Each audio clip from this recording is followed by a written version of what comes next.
नमस्कार साथियों, सार्थक पहल बदलाव हमसे में पुनः एक बार स्वागत है। और हम पढ़ रहे हैं भारतीय कर प्रणाली, है ना। कर प्रणाली में हमने देख लिया कर किसे कहते हैं, प्रत्यक्ष कर क्या है, अप्रत्यक्ष क्या है, अप्रत्यक्ष कर क्या है। अप्रत्यक्ष करों में जो अब तक का सबसे बड़ा कर सुधार जीएसटी, इसे हमने पढ़ लिया। 1 जुलाई 2017 को जीएसटी को लागू किया गया था। इसकी जो प्लानिंग हुई इसमें लगभग 17 साल का समय लगा है। 101वें संविधान संशोधन द्वारा अनुच्छेद 279A में जीएसटी को शामिल किया गया। 279A में जीएसटी को शामिल किया गया है। कौन से संविधान संशोधन द्वारा? प्रियंका,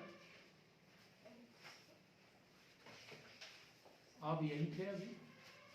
मैंने अभी तो बोला 101वें संविधान संशोधन द्वारा इसे संविधान में 101वें संविधान संशोधन द्वारा अनुच्छेद 279A में इसे शामिल किया गया। इसकी परिभाषा काय में दी है योगेश जीएसटी की? अनुच्छेद 366 में जीएसटी को परिभाषित किया गया है। ठीक, अब हम बात कर रहे हैं अधिकतम सामाजिक लाभ का सिद्धांत। अधिकतम सामाजिक लाभ का सिद्धांत नहीं मिल गया? ये वाला क्वेश्चन आपकी कॉपी में नहीं मिला? आपने पढ़ा है इकोनॉमिक्स या अधिकतम सामाजिक लाभ का संबंध कैसे है? आपको तो नहीं पता होगा, आपने पढ़ा ही नहीं होगा, आपने भी नहीं है। ठीक, ऐसे खाली डब्बे भी चाहिए 2-4 हमें जिनको हम भर सके। तो अधिकतम सामाजिक लाभ का सिद्धांत जो है वो कर प्रणाली से संबंधित है। काय से संबंध है? कर प्रणाली से इसका संबंध है। और इसका जो प्रतिपादन किया है डॉक्टर डाल्टन के द्वारा, प्रतिपादन जो है डॉक्टर डाल्टन के द्वारा किया गया है। किसके द्वारा किया गया है?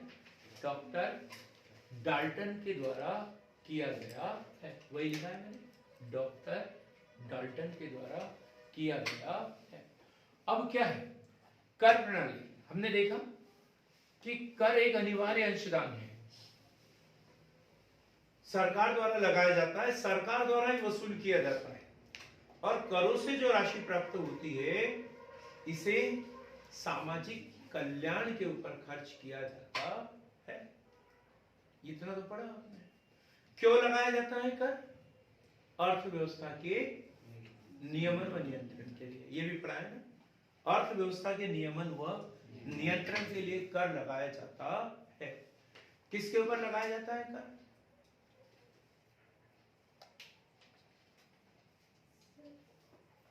कर लगाया जाता है व्यक्तियों के ऊपर और वस्तुओं के ऊपर, दो ही चीजों पर लगाया जाता है। आपको भी पता होगा, तो व्यक्तियों के ऊपर लगाया जाता है और वस्तुओं के ऊपर लगाया जाता है। कर कौन चुकाता है? योगेश जी बताओ, कर चुकाता है कौन है? व्यक्ति ही चुकाता है। चाहे वस्तु पे लगाए या व्यक्ति के ऊपर लगाए, किसी के भी ऊपर चुकाता कौन है? व्यक्ति ही चुकाता है। ऐसा नहीं कि वो वस्तु से ले लेगा, ऐसा नहीं होता। चुकाता कौन है? व्यक्ति ही चुकाता है।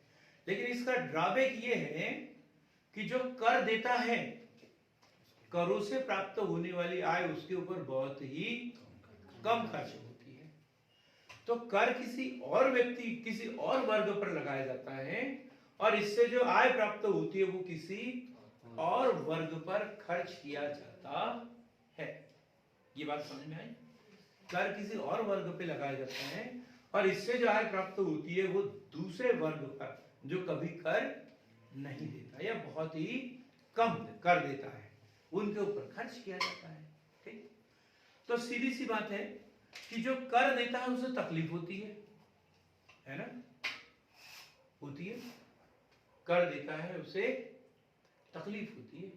उनको ऐसा लगता है इतनी मेहनत करो, काम धंधा करो, रात दिन एक कर लो और फिर हमें आय प्राप्त होती है और सरकार क्या कर लेती है? इसको टैक्स लगा के हमसे छीन लेती है। इस हाथ से देती है और इस हाथ से ले लेती है।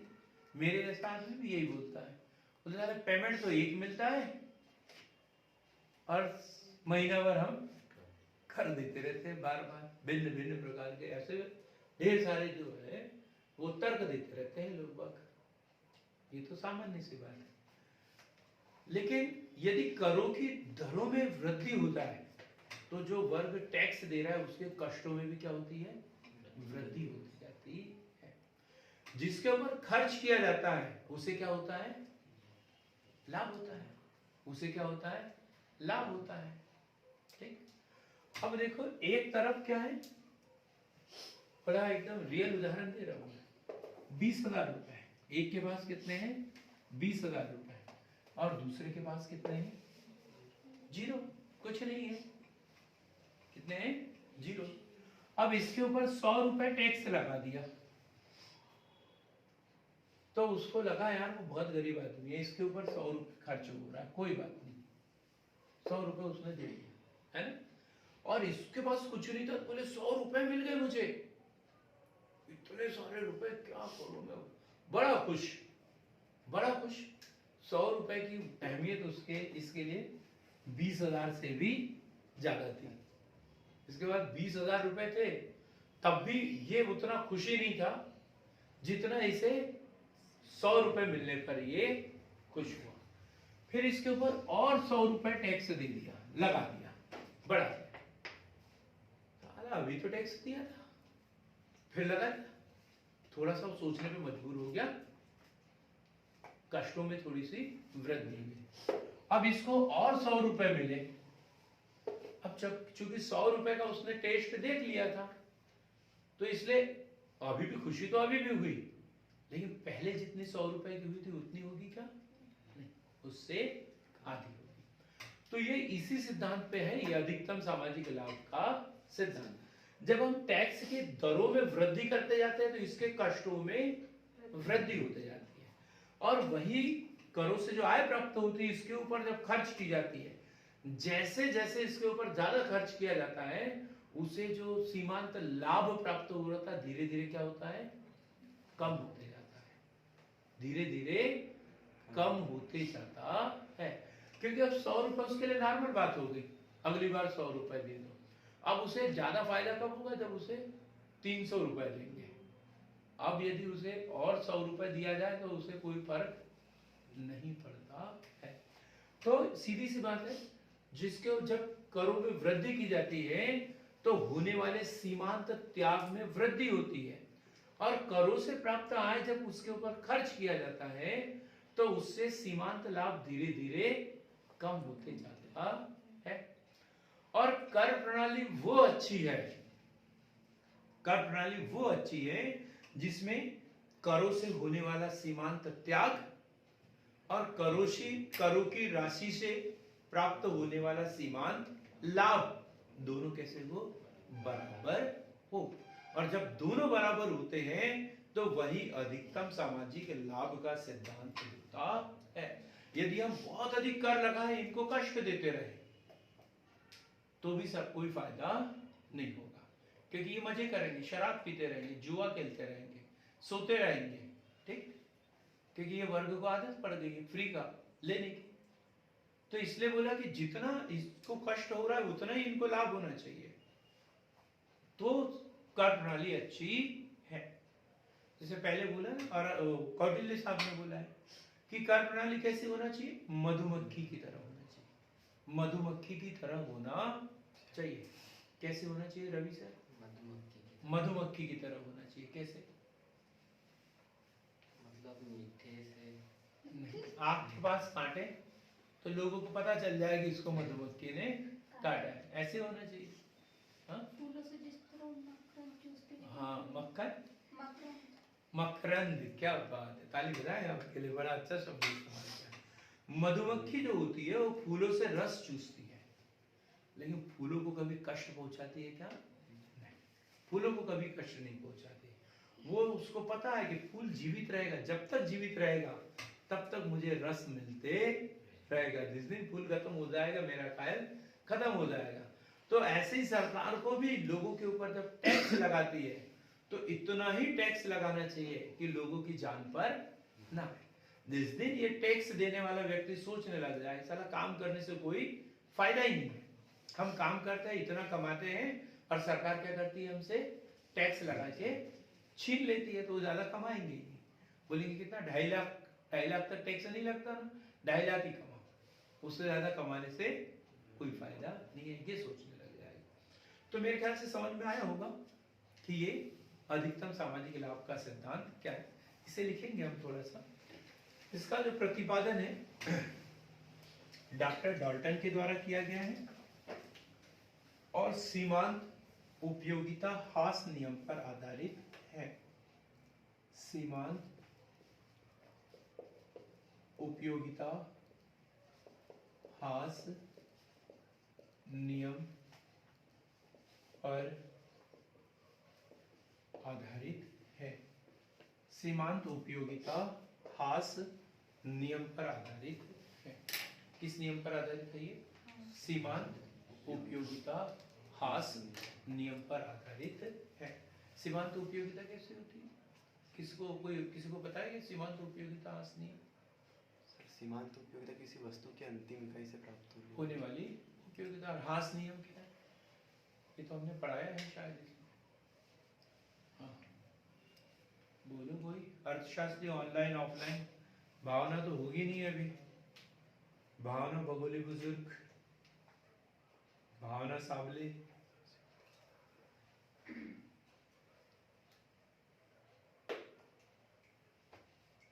सर सीमांत हानि होने लगती है। कौन कौन से सब्जेक्ट थे आपके ग्रेजुएशन में? गुड, बहुत शानदार। सर जी जिसे सीमांत उपयोगिता हास नियम मतलब प्रथम इकाई से प्राप्त जिस हाँ, ये प्राप्त देखो। हो रही है और उसके बाद में धीरे धीरे घटते जाएगी। ये देखो, ये है वस्तु की इकाइयां, पहली, दूसरी, तीसरी, चौथी, पांचवी वाली उपयोगिता। पहली, दूसरी, तीसरी, चौथी, पांचवी, छठी। तो देखो, जब हम एक छोटा सा उदाहरण ले रहे हैं, इसको नहीं समझते हैं, रोटी का उदाहरण लेते हैं। रोटी का उदाहरण, भूख लगी है, सुबह खाना नहीं खाया था बराबर, है ना? शाम को आए तो सबसे पहले खाने पे टूटेंगे क्योंकि भूख लगी बहुत जम के। पहले हाथ वाथ धो के खाना खाएंगे, फिर मुंह धोएंगे और फ्रेश होते रहेंगे। पहले हमें क्या खाना खाना है क्योंकि भूख लगी हुई है, ठीक है? तो पहली रोटी से हमें, चाहे वो बासी हो तो भी चल जाएगा, उससे हमें बहुत अधिक उपयोगिता, क्योंकि तब हमारी आवश्यकता जो है वो बहुत तीव्रता लिए हुए होती है, तब हमें अधिक उपयोगिता प्राप्त होती है। फिर दूसरी रोटी, चूंकि हमारी आवश्यकता क्या होगी, थोड़ी सी संतुष्ट हो गई, तो पहली रोटी से हमें 5 उपयोगिता प्राप्त हुई, ठीक? तो अब दूसरी से क्या होगी, हमें 4 होगी, तीसरी से क्या होगी 3, चौथी से 2, पांचवी से 1, छठवीं से 0 और सातवीं से क्या होगी -1।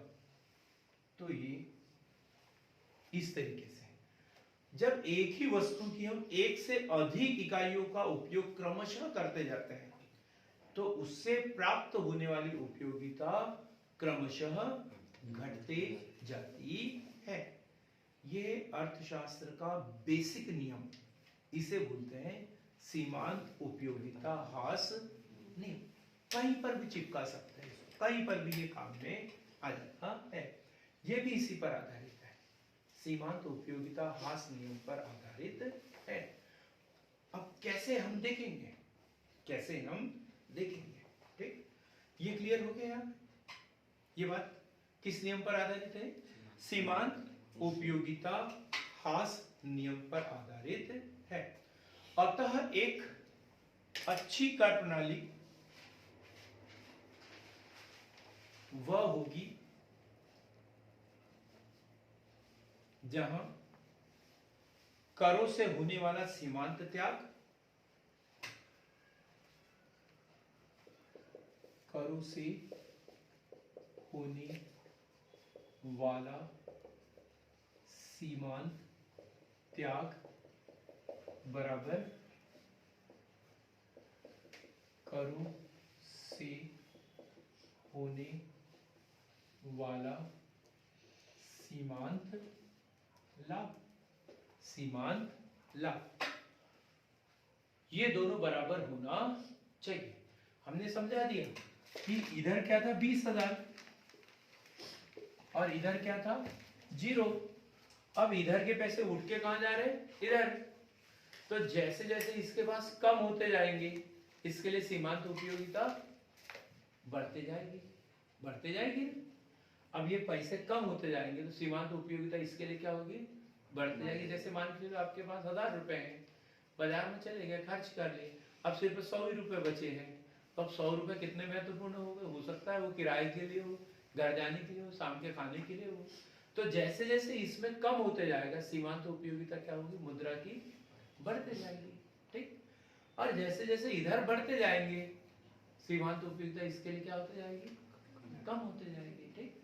अब ये इसके लिए कम और इसके लिए सीमांत उपयोगिता मुद्रा की बढ़ रही, मतलब इसका क्या किया, इसने सीमांत त्याग किया पैसों का, और इसके ऊपर खर्च किया, तो इसको क्या मिला, उससे लाभ मिला। तो दोनों का कैसे होना चाहिए, बराबर होना चाहिए। यही कर प्रणाली सबसे अच्छी होती है, ठीक।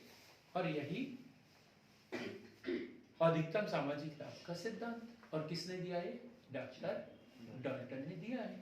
हर देश यही करता है, हर देश यही करने का प्रयास करता है।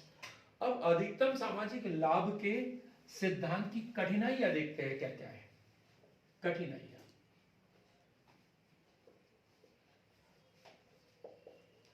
अब कुछ कठिनाइयां ऐसी हैं, उपयोगिता व अनुपयोगिता को मापना कठिन, उपयोगिता व अनुपयोगिता को मापना कठिन। क्यों कठिन है, जिसके समझ में आया वो बताएं, क्यों कठिन है। उपयोगिता व अनुपयोगिता को मापना कठिन क्यों? सर दोनों मतलब जो उच्च वर्ग नेता जो टैक्स दे रहा है उसकी उपयोगिता अलग है, या उसका यूज करने का तरीका अलग है, और जिसके ऊपर यूज करना है मतलब जो चीजें टैक्स हाँ, का विषय ठीक, उसकी आवश्यकता अलग है। बहुत बढ़िया। एक तो ये है कि दोनों वर्ग अलग अलग है, दोनों वर्ग अलग अलग है, और ये उपयोगिता जो है मनोवैज्ञानिक धारणा है, आत्मसंतुष्टि है। उपयोगिता मनोवैज्ञानिक धारणा है कि एक दारू की बोतल मैंने रख दी है इसके सामने, तो इनके लिए उपयोगी हो सकता है, इनके लिए नहीं हो सकता, मेरे लिए मुझे पता नहीं है ना। तो वस्तु की उपयोगिता जो है, एक वस्तु तो एक ही होती है, लेकिन अलग अलग व्यक्ति को उससे अलग अलग उपयोगिता प्राप्त होती है। तो उपयोगिता एक मनोवैज्ञानिक धारणा है, इसको मापना कठिन है, इसको मापना कठिन है। और यहाँ पर जब हम अधिकतम सामाजिक लाभ की बात करें तब तो और भी ज्यादा कठिन है। क्यों? क्योंकि यहाँ पर कर देने वाला वर्ग अलग है, और जिसके ऊपर करों से प्राप्त होने वाली राशि खर्च की जा रही है वो वर्ग अलग है। तो हम कैसे तुलना करेंगे कि इससे इसको कितना कष्ट हुआ, उसको कितना फायदा हुआ? ये कोई नाप सकता है क्या? नहीं। बात क्लियर हो गई एकदम। तो उपयोगिता को व अनुपयोगिता को मापना कठिन। दूसरा, उपयोगिता व अनुपयोगिता, उपयोगिता व अनुपयोगिता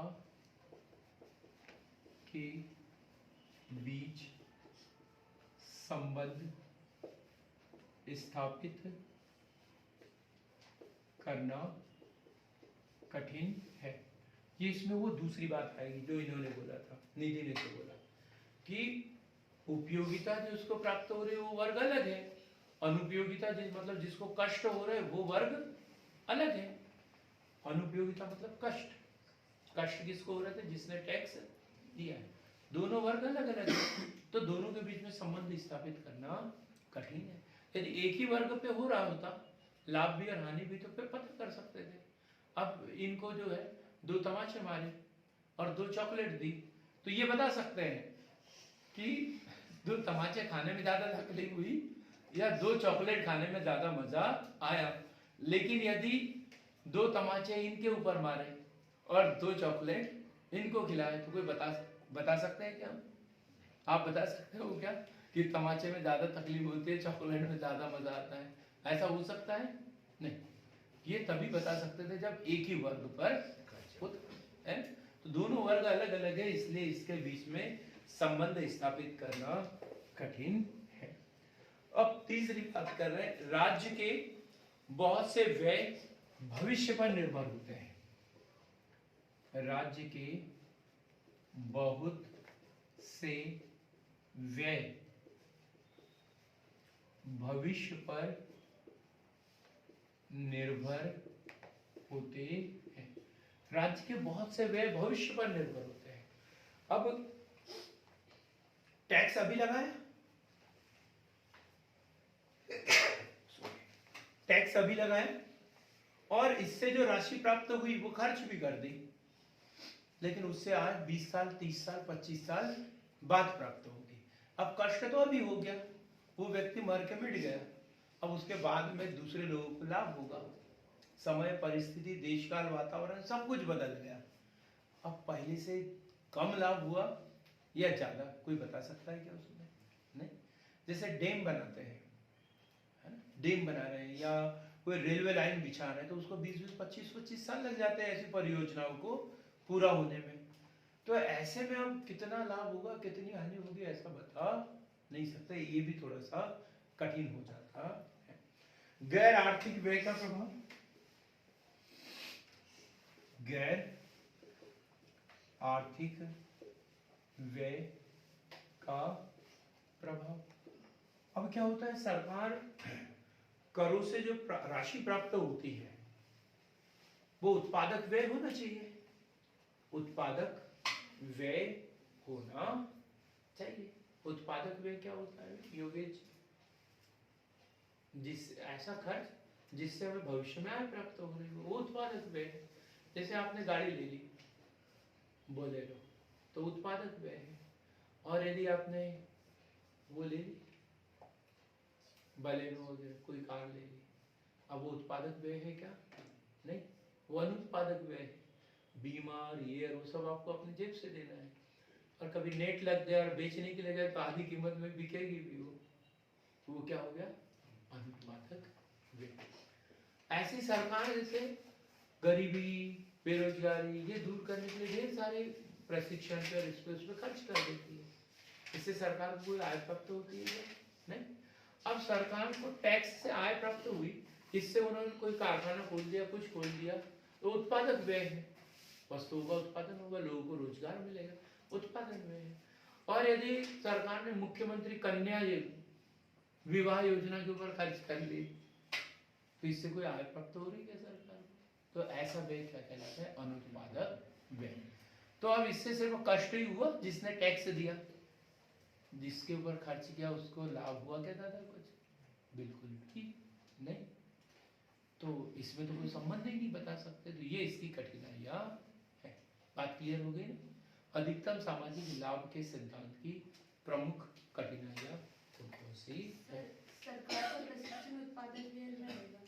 प्रशिक्षण उत्पादक व्यय में आएगा, ठीक है। प्रशिक्षण जो दिया जा रहा है वो उत्पादक व्यय में आता है, लेकिन प्रशिक्षण के बाद में सामने वाले ने क्या कार्यवाही की, ये तो तब डिपेंड करेगा ना जब वो रोजगार से लग जाए, कुछ उपयोग करे। अब सरकार तो ढेर सारे ऐसे कितने लोगों को ट्रेनिंग देती है, क्या सब लोगों ने रोजगार प्राप्त कर लिया क्या? यदि सब लोगों ने रोजगार प्राप्त कर लिया होता तो भारत की गरीबी 1970 में दूर हो जाती, लेकिन अभी तक गरीबी दूर नहीं हुई। मतलब सरकार प्रशिक्षण देने का काम कर रही है, लेकिन उतना जो है सक्सेस नहीं हो रहा है, सफल वो नहीं हो पा रहा है, ये कहने का मतलब था। अब ये तो हो गया, तो अच्छी कर प्रणाली किसे कहेंगे? अच्छी कर प्रणाली में क्या लक्षण होना चाहिए? अच्छी कर प्रणाली के लक्षण, तो एक सिद्धांत दे दिया उन्होंने, डॉक्टर डाल्टन ने, ब्रिटिश अर्थशास्त्री डॉक्टर डाल्टन के द्वारा। लेकिन एक अच्छी कर प्रणाली में क्या लक्षण होना चाहिए? अच्छी कर प्रणाली के लक्षण, तो कैसे होना चाहिए अंकित? अधिकतम सामाजिक लाभ पर आधारित। पहले ये देखते हैं, करारोपण के सिद्धांतों के अनुकूल। अपन ने करारोपण के सिद्धांत पढ़े, किसने दिए थे? एडम स्मिथ ने 4 सिद्धांत दिए थे, फिर अलग से भी पढ़े अपन ने। तो उस सिद्धांत के अनुकूल होना चाहिए, सरल होना चाहिए, निश्चितता होना चाहिए, निश्चितता का गुण होना चाहिए, सार्वभौमिकता, मितव्ययी होना चाहिए, है ना।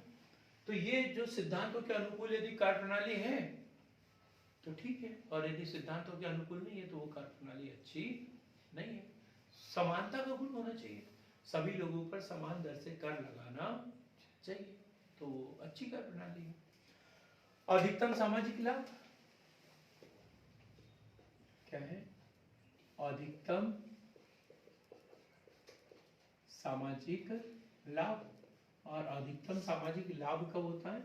जब करों से प्राप्त सीमांत त्याग और करों से होने वाला सीमांत लाभ दोनों बराबर होना चाहिए। न्यायपूर्ण होना चाहिए, न्यायपूर्ण होना चाहिए, न्यायपूर्ण होना चाहिए। कैसा होता है न्यायपूर्ण? न्यायपूर्ण कैसे होता है? जो कर दे रहा है और जो जिसको लाभ मिल रहा है, उसमें समान नियंत्रण नहीं होना। हाँ सर, आप बताएंगे कैसे होता है न्यायपूर्ण? रवि सर। मतलब जो कर लगा रहे हैं तो जो करदाता है उन पर समान रूप से। नहीं, न्यायपूर्ण मतलब कर लगाने की भी कोई लिमिट होना चाहिए ना भाई। अनावश्यक कैसे भी कर थोड़ी लगा सकते हैं। कल पढ़ा था ना, कल के पेपर में 250 रुपए जो हेलमेट का जुर्माना है, बोले थे कि 500 रुपए कर देते हैं। तो मंत्री जी बोले यार 500 रुपए कर देते, चुनावी साल है सर, कोई उल्टा ना हो जाए।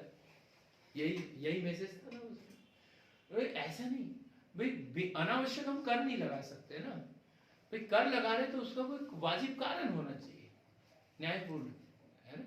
मतलब कैसे भी मनमाने तरीके से हम कर नहीं लगा सकते। कर लगाएंगे तो सरकार विद्रोह कर देगी। जैसे हम डीजल पेट्रोल की कीमतों में वृद्धि करते हैं तो ट्रक वाले हड़ताल कर देते हैं, वैसे नहीं होना चाहिए ना। कोई कारण होना चाहिए, उसके अनुसार ही होना चाहिए। क्लियर हो गया ना ये पॉइंट? न्यायपूर्ण, ठीक। फिर लोचपूर्ण होना चाहिए, लोचपूर्ण होना चाहिए।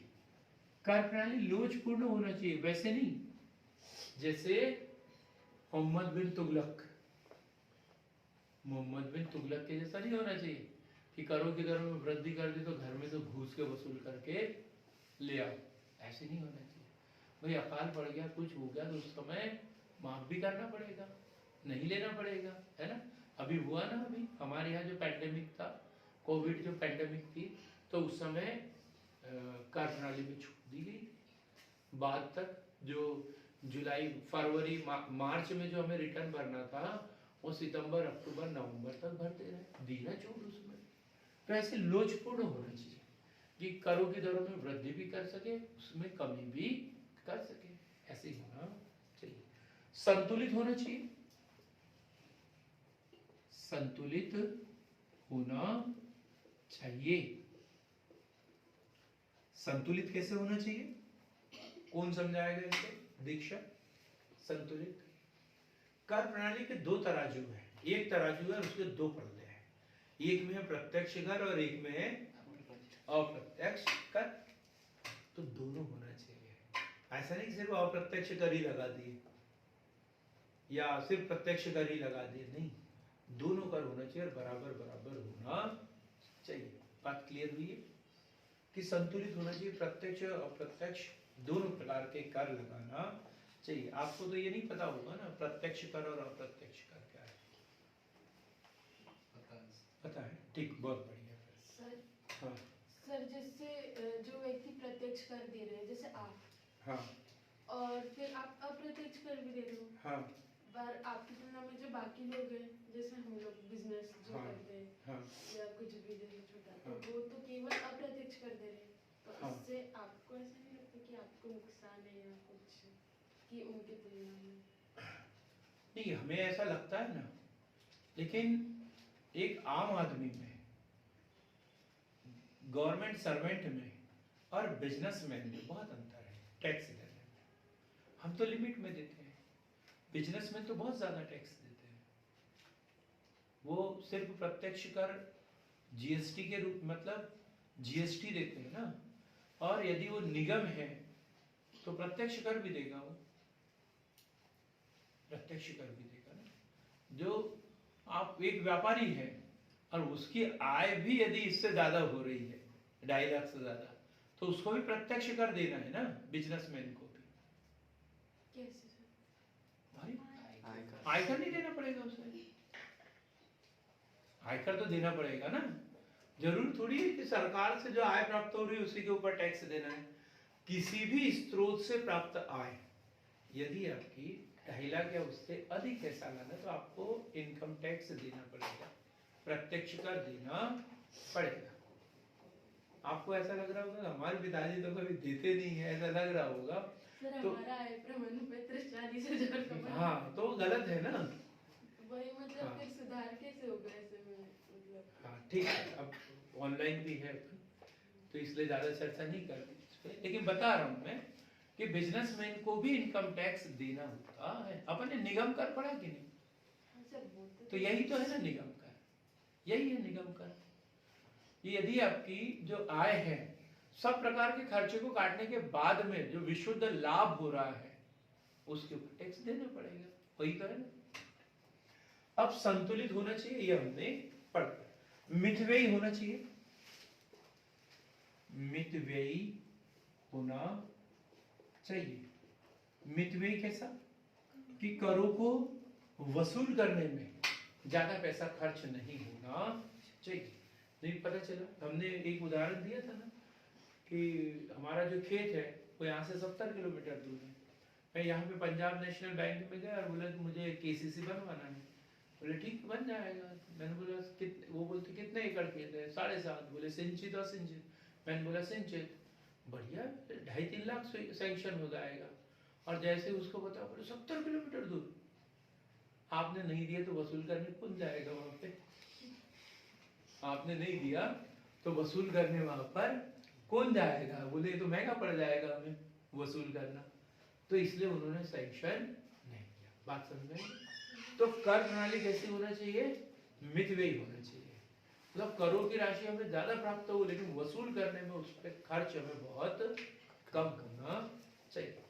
सुविधाजनक होना चाहिए, सुविधाजनक होना चाहिए। सुविधाजनक किसके लिए होना चाहिए? किसके लिए सुविधाजनक होना चाहिए? करदाता और सरकार दोनों के लिए। करदाता और कर प्राप्त करता दोनों के लिए सुविधाजनक होना चाहिए, है ना। जो जमा करने वाला है उसको भी ऐसे नहीं कि लाइन में लगा हुआ है दिन भर से, तो फिर तो बोलेगा चला एक तो कर भी दो, ऊपर से परेशान भी हो, खड़े भी रहो, तो वो सरकार को दोष देगा, है ना। और यदि सरकार को एकत्रित करने में वो कर देने वाला छोड़ दे रहा है, कहीं पे भी फेंक दे रहा है खिड़की में से, सरकार ढूंढ रही, खा दिया, लेने वाले को भी ज्यादा दिक्कत नहीं होना चाहिए। इसलिए जीएसटीएन नेटवर्क कर दिया, कहीं से भी डाले पैसा एक ही जगह पर पहुंचना। ठीक। बहुकर प्रणाली होना चाहिए, बहुकर प्रणाली मतलब ऐसे टैक्स लगाना चाहिए कि सब लोग कर के दायरे में आ जाए। जैसे इन्होंने ही अभी क्वेश्चन लगा दिया कि प्रत्यक्ष कर तो आप ही देते हो, हम लोग तो प्रत्यक्ष अप्रत्यक्ष कर देते हैं, बिजनेसमैन वगैरह नहीं। मतलब कर इतने प्रकार के लगा देना चाहिए कि कहीं से न कहीं से वो पकड़ में आ ही जाए और टैक्स उसे देना ही पड़े। बहुकर प्रणाली होना चाहिए। सुविधाजनक ये हो गया। निश्चितता होनी चाहिए, निश्चितता होनी चाहिए। सरकार को पता होना चाहिए कि हमें इतना कर राजस्व प्राप्त होगा, उसी हिसाब से तो बजट बनाएंगे, कोई योजना को स्वीकृत करेंगे। और यदि सरकार को पता ही नहीं होगा कि हमें करों से कितना राजस्व प्राप्त होने वाला है, तो कोई योजना बना पाएंगे क्या वो? दिक्कत हो जाएगी, फिर सरकार तो कुछ नहीं कर पाए। समान वितरण पर आधारित होना चाहिए, पर्याप्त होना चाहिए, समान वितरण पर आधारित और पर्याप्त होना चाहिए। अब इसी के आधार पर एक क्वेश्चन बनता है, भारतीय कर प्रणाली की समीक्षा कीजिए।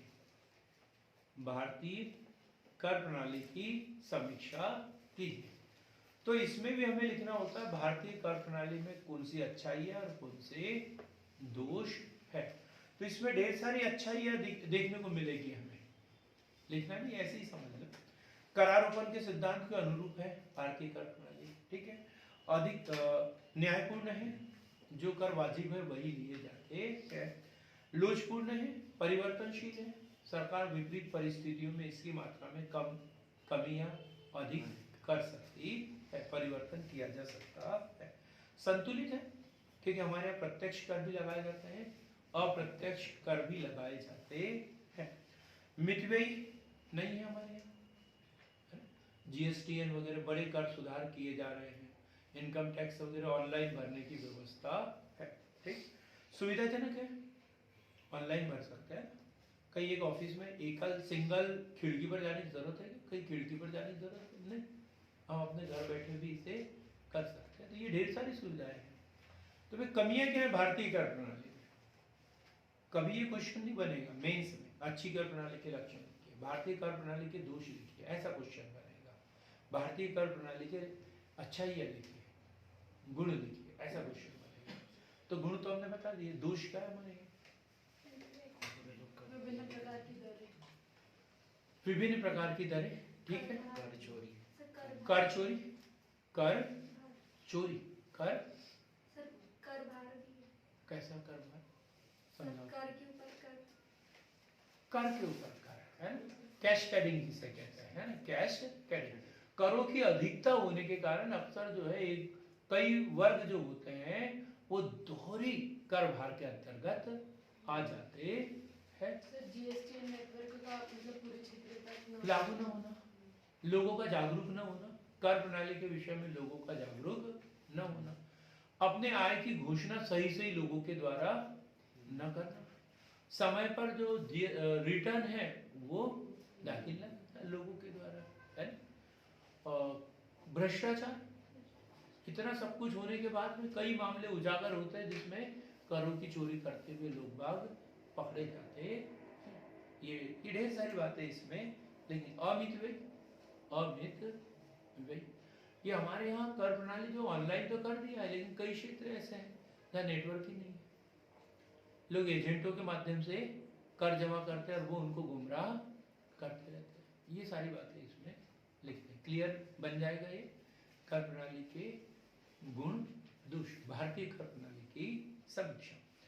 तो आज हमने देखा अधिकतम सामाजिक लाभ का सिद्धांत, जिसका प्रतिपादन डॉक्टर डॉल्टन ने किया और सीमांत उपयोगिता हास नियम पर आधारित है। और इन्होंने स्पष्ट बताया कि वो कर प्रणाली अच्छी है जिसमें करों से होने वाला सीमांत लाभ करों से होने वाले सीमांत त्याग के बराबर हो।